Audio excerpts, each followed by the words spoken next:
हुश्का तपून राहिलं. पुरं भाजून काढल बावा या गर्मीनं. माणसाचा पुरा पापड झाला. कसं होईन? समद्याईरी बी आटल्या. पिजले तर सोडा जीव द्याले बी पाणी नाही राहिलं. उन्हाया वय काका वय. नामानं आपल्या मनातला दाह तुका जवळ व्यक्त केला. नामा म्हणजे नामदेव आणि तुका म्हणजे तुकाराम, दोघेही सारख्याच वयाचे. दोघांची मैत्री अगदी बालपणापासून तर आज पावेतो अगदी तशीच कायम आहे. दोघेही शाळेत सोबतच दाखल झाले. 7वा वर्ग शिकून दोघांनीही सोबतच शाळेला राम राम ठोकला आणि घरात मदत व्हावी या उद्देशाने आपापल्या वडिलांना शेतकामात मदत करायला लागले. दिवसभर शेतात राबायचे आणि शेतातून घरी आल्यावर हातपाय धुवून चहा पिऊन सरळ मारुतीच्या पारावर पोचायचे. मग तिथे पोटात भूक लागेतो गप्पा गोष्टी. दंगा मस्ती, आज शेतात काय काय केले, उद्या काय करणार, यावर चर्चा चालायच्या. गावात कोणाचे लफडे कोणाशी सुरू आहे, कोणाचे भांडण कोणाशी झाले, कोणी कोणाला शिव्या दिल्या, कोणाचं पोरग शाळेतून पळून आलं, मास्तरने कोणाला काय शिक्षा दिली, अगदी झाडून पुसून सगळ्या विषयावर तिथे चर्चा व्हायची. ही चर्चा भूक लागे तोवर चालायची. जेवणाची वेळ झाली की सारे आपले जेवण खावं आटोपून परत पारावर हजर व्हायचे. देवळात भजन मंडळ आपले भजन सुरू करायचे आणि युवा मंडळ आपल्या गप्पा गोष्टी. भजन संपेपर्यंत फुल टाइम गप्पा चालायच्या आणि रात्री 11 वाजेपर्यंत भजन आटोपले की सगळे आपल्या घरी जाऊन मस्त ताणून द्यायचे. परत सकाळी 5 वाजता उठून राजच्या दिनचर्येला सुरुवात व्हायची. दिवस मागून दिवस असेच लोटायचे.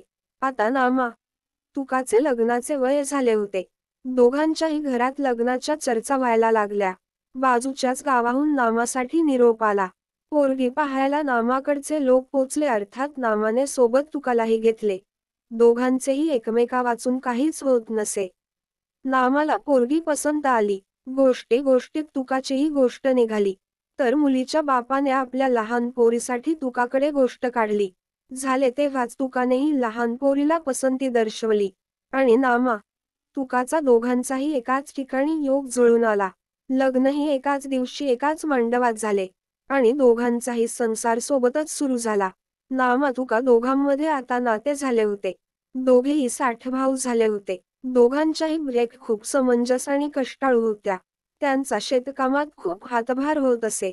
दोघेही संसारात खुश होते. पण आता शेतीचा खर्च वाढला होता आणि निसर्गाच्या लहरीपणामुळे उत्पादन खूप कमी झाले होते. घर चालवणे खूप कठीण होऊन गेले होते. त्यात बायकांचे बाळंतपण पण झाले. घरात आता मुलं पण आले होते. नामा हळूहळू सावकाराच्या जाळ्यात गुंफत गेला. कर्जाने घेतलेल्या पैशावर व्याजावर व्याज धरून कर्ज वाढतच होते. एक वर्ष नुसत्या आशेवर काढणे चालू होते. त्याला वाटायचे कदाचित या वर्षी पीक चांगले होईल आणि आपण कर्जमुक्त होऊ. पण चांगले वर्ष कधीच येत नव्हते. आता मुलांच्या शिक्षण पाण्यात पण बराच खर्च होत होता. नामाला कळून चुकले होते की आपण या आयुष्यात तरी या कर्जातून मुक्त होणार नाही. त्यातच त्याची काळजी वाढली होती. सावकारही त्याला खूप परेशान करत होता. नामाला काय करावे काहीच कळत नव्हते. त्यात तो आजारी राहायला लागला. आता त्याच्या बायकोनेच शेतकाम स्वतःच्या हातात घेतले होते. तिच्याकडेही काहीच पर्याय उरला नव्हता. सगळे सांगत होते यंदा पाऊस बरा होणार, म्हणजे पीक बरे होईल ही आशा जागली होती. ते पाहून नामालाही हुरूप आला होता. त्याने परत सावकाराकडे मिळत्या करून हात पाय जोडून कसे तरी बियाण्याची आणि खत औषधाची व्यवस्था केली. पाऊसही बरोबर वेळेवर सुरू झाला. नामाही खुश होता.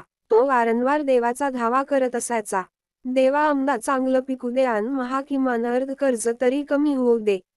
मी नारायणाची पूजा करीन. त्याने आपला संकल्प केला आणि रोज शेतात मेहनतीला कुठेच कमी केले नाही. दोघेही नवरा बायको सोबतीने शेतात खपत होते.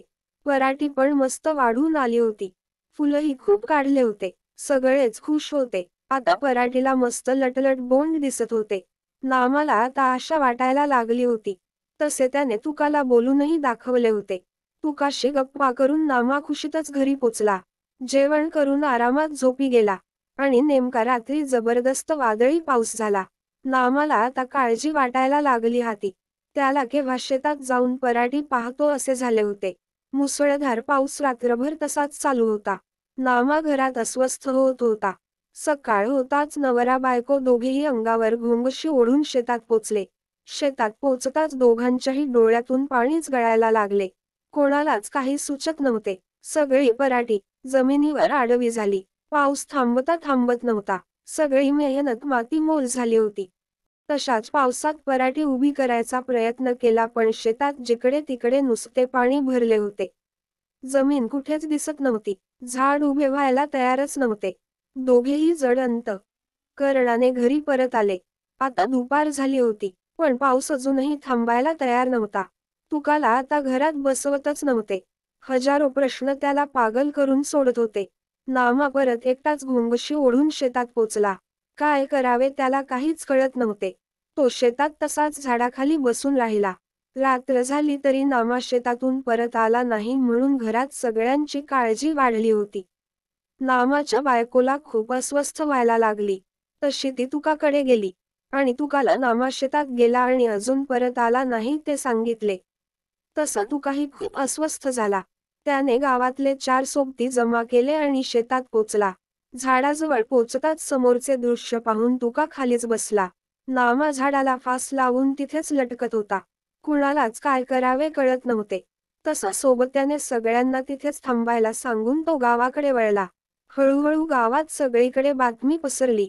नामाच्या बायकोचा आकांत पाहून सगळ्यांच्या डोळ्यातून पाणी वाहत होते. सगळे दुःख व्यक्त करत होते.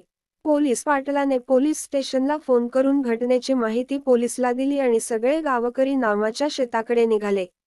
निसर्गाच्या या लहरीपणाला कंटाळून आज नामाचा बळी घेतला होता. परत एक संसार उद्ध्वस्त झाला होता. जिल्ह्याच्या प्रकरणांच्या यादीत परत एक नाव जुळले होते. राजकारण्यांना चर्चेसाठी परत एक प्रकरण मिळाले होते. वर्तमानपत्रात ठळक अक्षरात द्यायला एक बातमी मिळाली होती. पण ज्याचा संसार उद्ध्वस्त झाला होता त्याच्याशी कोणालाच सोयर सुतक नव्हते.